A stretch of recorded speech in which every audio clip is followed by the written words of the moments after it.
and then your predictions for what might happen. Yeah, and I think, interestingly, one of the areas I think we might see a change is that interaction between capital gains tax and inheritance tax. So as matters stand at the moment, if somebody passes away and they own assets, whether it's shares in a business or a residential property, then the beneficiaries of their estate are considered for capital gains tax to have almost bought that asset at the probate value at the date that the individual has passed the property on dies. So what that means is, if I own a property that's worth £1 million, I pass away and I pass that on to my son, then he's considered for capital gains tax purposes as if he bought that property on the day that I passed away for £1 million. Oh, okay. So you don't pay, you nor he pays capital gains on it.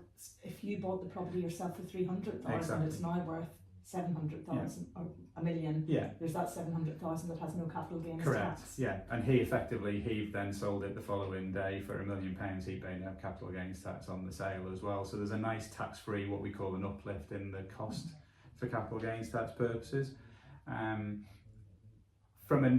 Thinking then about inheritance tax, if that had just been a residential property that I was letting out, let's say it wasn't my main home, then that would have been subject to inheritance tax at 40% above the nil rate band.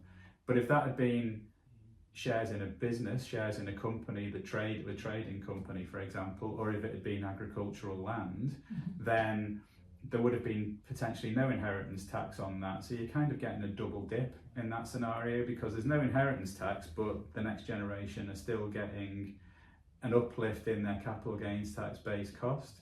So there's almost a double benefit, and this is why a lot of people will take the view that actually death's the best form of tax planning.